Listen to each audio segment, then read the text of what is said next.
मैं इस वक्त दादरी में मौजूद हूं और लगातार आपको दिखा रहे हैं कि 2024 के चुनाव को लेकर जनता क्या चाहती है और जैसे डबल इंजन की सरकार चल रही है, क्या क्या सफलताएं रही हैं और क्या क्या विफलताएं रही है। लेकिन इस बीच एक नई चर्चा शुरू हो चुकी है, नई बहस शुरू हो चुकी है जो बीजेपी सांसद संजीव बालियान की तरफ से की गई है। जनता से जानेंगे कि आखिर जिस तरीके से बीजेपी सांसद संजीव बालियान की तरफ से उत्तर प्रदेश को 2 भाग में बांटने की बात कही गई है, उसको लेकर जनता कितनी चाहती है, क्योंकि जनता की राय भी जानना बहुत ज़रूरी होता है। और यही राय जानने के लिए आज हम दादरी में मौजूद हैं। यहाँ पर रेडियो और ठेली लगाने वाले कुछ लोग हैं, इनसे भी जानेंगे आखिर क्या चाहती है ये और जिस तरीके से उत्तर प्रदेश को 2 हिस्सों में बांटने की बात की गई है उसको लेकर के जनता कितनी सहमत है और क्या चाहती है। क्या नाम है आपका? भैया पिंटू भाई साहब। क्या करते हैं आप? मैं साइकिल की दुकान करता हूँ भाई साहब। सबसे पहले अगर बात की जाए आपसे तो ये बताएं कि संजीव बालियान का बयान आपने देखा होगा जो उत्तर प्रदेश को 2 हिस्सों में बांटने की बात कर रहे हैं, तो आप कितना सहमत है उससे? हम तो कोई सहमत नहीं भैया, हम जो चाहते हैं जो भी आवे सरकार बढ़िया होनी चाहिए। वो कह रहे हैं कि उत्तर प्रदेश को 2 हिस्सों में बांट दिया जाए जिससे बहुत सारी सहूलियातें मिल सकें। नहीं, एक हिस्से में रहनी चाहिए भाई साहब। सबसे पहली बात है एक हिस्से में रहनी चाहिए। कोई जो भी आवे, सांसद आवे, कोई भी आओ, एक हिस्से में आओ।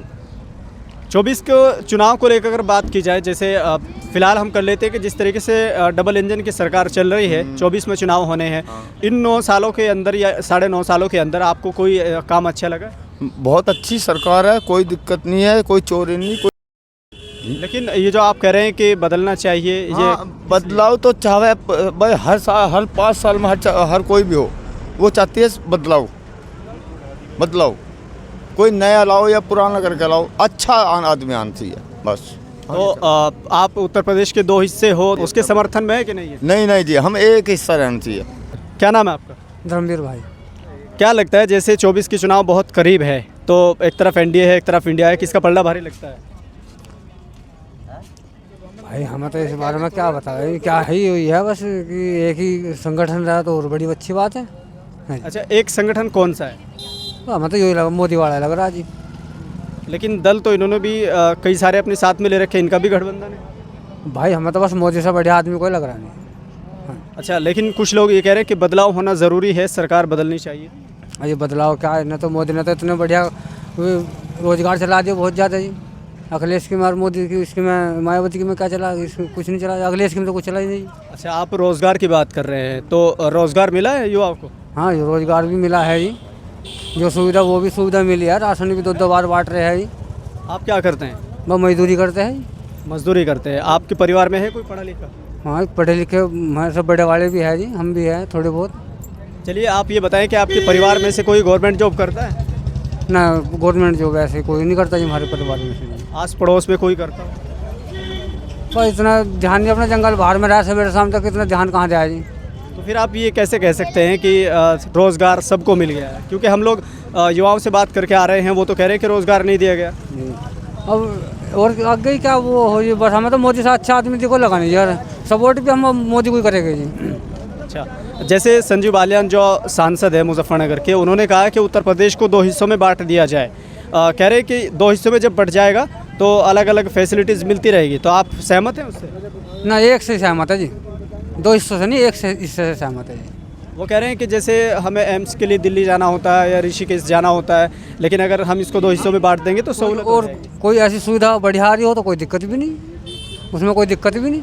अगर जो वैसी गलत चलती हो तो फिर तो एक ही हिस्सा सही रहना चाहिए। तो यहाँ पर और भी युवा मौजूद हैं, इनसे भी जानते हैं। क्या नाम है आपका? सचिन कुमार जी। सचिन, क्या लगता है जैसे 24 की चुनाव बहुत करीब है, तो एक तरफ इंडिया है, एक तरफ एनडीए है, तो किसका पलड़ा भारी लगता है? ये तो बीजेपी का ही चल रहा है। तो अच्छा, जैसे क्या अच्छा लगता है आपको बीजेपी में? जैसे कि अब तो जगह जगह हाईवे हो गया है, पहले ज़्यादा ट्रैफिक हो रहा था, अब ट्रैफिक की ज़्यादा वो है कि ट्रैफिक अब आसानी से, जैसे नोएडा से यहाँ से मेरठ से नोएडा जाने के लिए काफ़ी समय लगता था, अब नेशनल हाईवे बनाने के कारण अब 1 घंटे की दूर 1 घंटे में पहुँच जाते हैं। और क्या चीज़ें अच्छी लगी आपको? अब जगह जगह अब रेलवे ट्रैक पर हर जगह पुल बन गए हैं। इसके अलावा और कुछ? मोदी जी ने हर महीने राशन फ्री बांटा है और जी गैस सिलेंडर फ्री बांट रहे हैं, गरीबों के लिए भी काफ़ी सुविधा की है। अच्छा, आप गैस सिलेंडर की बात कर रहे हैं, लेकिन गैस सिलेंडर तो 1100 में मिल रहा था, लेकिन अब 200 रुपये कम कर दिए गए हैं, तो हाँ, तो अब 900 में मिल रहा है, 900 950 में, तो ये सही है, सस्ता है। पहले वो इसलिए क्योंकि अब राशन राशन फ्री में बांट रहे थे ना, तो इसीलिए उन्होंने पहले सिलेंडर महंगा हो गया तो राशन फ्री कर दिया उन्होंने, महीने में 2-2 3-3 बार दिया उन्होंने। 2 बार राशन मिलता था लेकिन अब 1 बार मिलता है। जी। चलिए आप मुझे बताएं कि जैसे कहते हैं कि कांग्रेस के कार्यकाल में या फिर उत्तर प्रदेश की अगर बात की जाए तो जो और सरकारें थी वो युवाओं पे बहुत ज़्यादा ध्यान देती थी। क्या बीजेपी युवाओं पे ध्यान दे रही है? अभी तक तो हाँ, अगर पहले था कि अनपढ़ को भी नौकरी दे देते थे पकड़ पकड़ के बीजेपी की सरकार में, और अब ऐसा कुछ नहीं है। अब तो फ़िलहाल तो डायरेक्ट जिसके पास में डिग्री है और उसके काबिल है जॉब के, उसको जॉब मिल रही है। लेकिन जैसे वादा किया गया था कि हर साल 2 करोड़ रोज़गार दिए जाएंगे, कितना अपने वादे पर वो खरे उतर पाएँ? जैसे कि अब जॉब के बारे में कहा था कि जॉब मिलेगी। अब जॉब तो उन्हीं के लिए है ना जो उसके जॉब के लिए काबिल है। इंटरव्यू के ऊपर डिपेंड करता है कि बच्चे में कितनी काबिलियत है, उसी हिसाब से जॉब दी जा रही है। अब बच्चे पे नॉलेज तो है नहीं और उनको जॉब दे दें तो। लेकिन जो कई सालों से तैयारियां कर रहे हैं, कह रहे हैं कि 2 साल हो गए, 6 साल हो गए, 5 साल हो गए, अभी तक भर्ती नहीं निकली है, तो उसको क्या कहना है? भर्ती तो हर डिपार्टमेंट में निकलती है, बात तो है काबिलियत के ऊपर। अच्छा, आपके अकॉर्डिंग भर्तियाँ निकलती रहती है? जी। चलिए, क्या नाम है आपका? मेरा नाम मनीदास है जी। क्या लगता है जिस तरीके से बात कर रहे हैं, कितना सहमत है आप? बस सहमत होने जी, मैं तो भीम आर्मी का आदमी हूँ और उनसे ही सहमत हूँ, और मेरे लिए सब बेकार है। लेकिन आप भीम आर्मी के समर्थन में हैं, लेकिन अगर देखा जाए तो चंद्रशेखर को अभी गठबंधन में शामिल नहीं किया गया। अगर शामिल नहीं किया जाता तो उससे तो आपको नुकसान हो सकता है। कोई बात नहीं, नुकसान कुछ भी हो, मतलब साथ हम उनके साथ ही रहेंगे। अच्छा, तो इन 9 सालों में कुछ अच्छा लगा बीजेपी का? नहीं, हमें तो कोई अच्छा नहीं लगा जी। अभी आपके सामने तो बहुत तारीफ़ कर रहे हैं। इन्हें अच्छा लगा होगा पर हमें कोई अच्छा नहीं लगा इनका। हाँ जी, बस। क्या नाम है चाचा? थोड़ा ज़ोर से, क्या नाम है? सतबीर।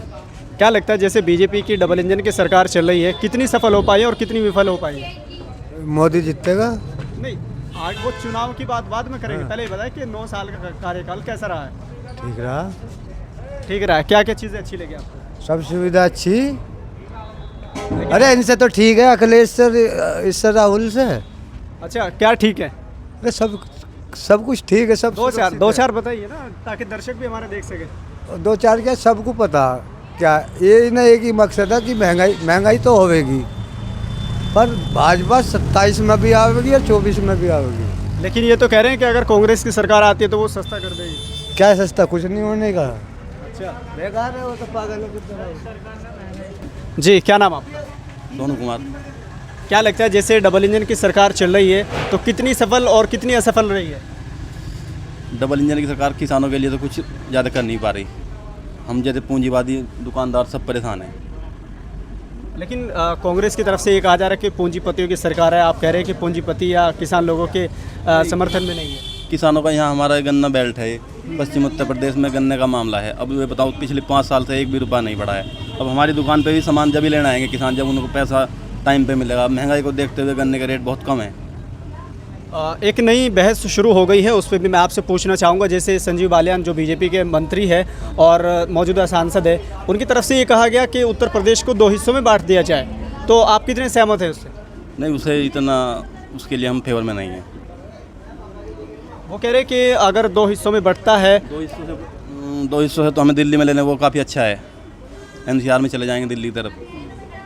लेकिन वो कह रहे हैं कि अगर 2 हिस्सों में बढ़ता है तो बहुत सारी फैसिलिटीज़ आपको मिल पाएंगे। जैसे एम्स के लिए हमें दिल्ली जाना पड़ता है या फिर ऋषिकेश जाना पड़ता है, लेकिन अगर ये डिवाइड हो जाता है तो हमें यहीं पे वो सारी सुविधा मिल जाएंगी। देखो, वो तो भाई इतनी तो राजनीतिक तो मैं हूँ नहीं, वो तो इन जनप्रतिनिधियों का काम है, वो क्या करें, कैसे करेंगे।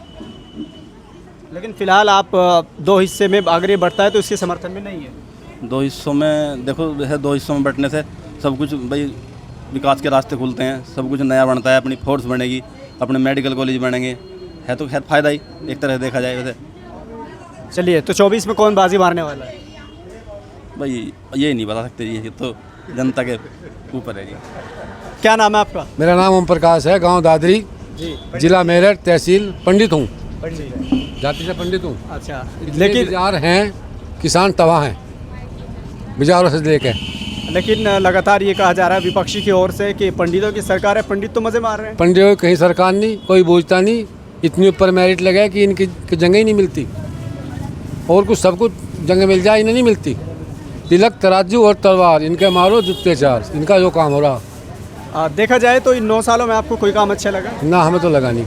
जैसे ये कह रहे हैं कि हाईवे बना दिए गए हैं, सड़कें हाईवे तो सड़क तो बन गई अच्छी और वो रेल भी बन गई, पर इनका क्या होगा इन बेचारों का? फसल को खा गए, तो फसल को खा गए सारी को, हम क्या करेंगे?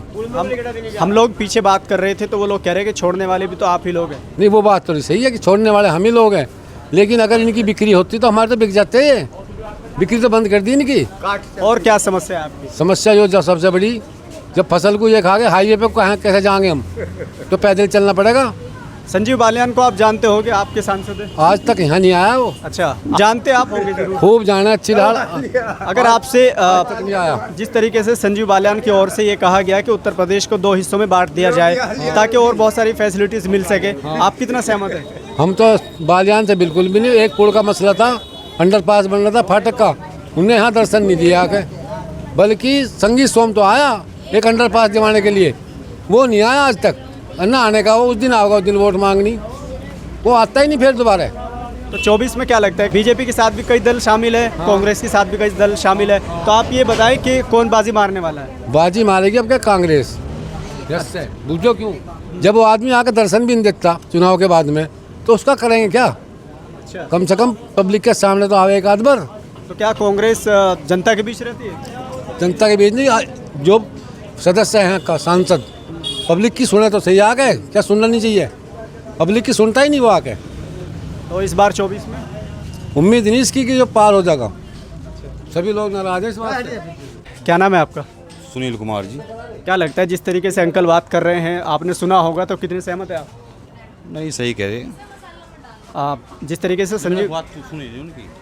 चलिए मैं आपको बता देता हूँ। संजीव बालियान की तरफ से ये कहा गया कि उत्तर प्रदेश का जो 2 हिस्सों में अगर बांट दिया जाए, अलग राज्य अलग अलग बना दिया जाए, तो इसके सहमत है आप? क्या लगता है आपको? नहीं जैसा अच्छा लगता हो वैसा काम सही हो रहा है वैसे।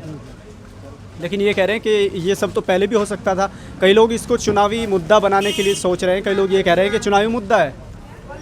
नहीं ये तो अपनी अपनी सोच है कि देखो, तो आप इसके समर्थन में है कि 2 हिस्से बने? जैसा चलता है ऐसे ही सही है अपना। चलिए, 24 के चुनाव को लेकर क्या सोचते हैं? भाई वही आओगी मोदी सरकार ही। लेकिन अंकल तो बड़ी मुखालफत कर रहे हैं, क्या बात है? भाई देखो सबसे बड़ी चीज़ तो ये है, गुंडागर्दी सबसे ख़त्म है, और जी बस ठीक साथ चल रहा कार्य। क्या काम करते हैं आप? मैं मिल में काम करता हूँ। तो किसानों की समस्या तो आप देखते होंगे, वो कह रहे हैं कि हमारी जो फसलें हैं, समस्या तो चलती रहती है, कभी मजदूर की कभी किसानों की, तरह तरह की, किसी को कैसी दिक्कत है, किसी को कैसी दिक्कत है। चलिए, तो 24 में कौन बाजी मारने वाला है? यही आओगी मोदी सरकार ही। क्या नाम है आपका? मेरा तो ओमकार ही है। क्या लगता है जैसे बीजेपी सरकार चल रही है तो क्या अच्छे काम कर पाई है? वो अच्छा काम क्या कर पाए, हम तो भैया खोक का खोल रखा अपना कर रहे खा रहे। अच्छा, ये कह रहे हैं कि जिस तरीके से पेंशन तो आपकी आती होगी, आवे राशन आपको मिलता होगा, मिला है, तो मैं समझता हूँ कि फिर तो आपको तारीफ़ करनी चाहिए। तारीफ क्या करूँ? चलिए, आप ये बता दें कि जिस तरीके से 24 के चुनाव बहुत करीब है, तो 24 में कौन आ सकता है, किसकी सरकार बन सकती है? एक तरफ कांग्रेस है और दूसरी तरफ बीजेपी है। भैया हमें तो देखा इस बात का पता ना। अब नो क्या पता चलाएगा कौन जीतेगा कौन? जैसे कि जनता जो पहले राय देना शुरू कर देती है, अपनी बात करना शुरू कर देती है, तो आपको क्या लगता है?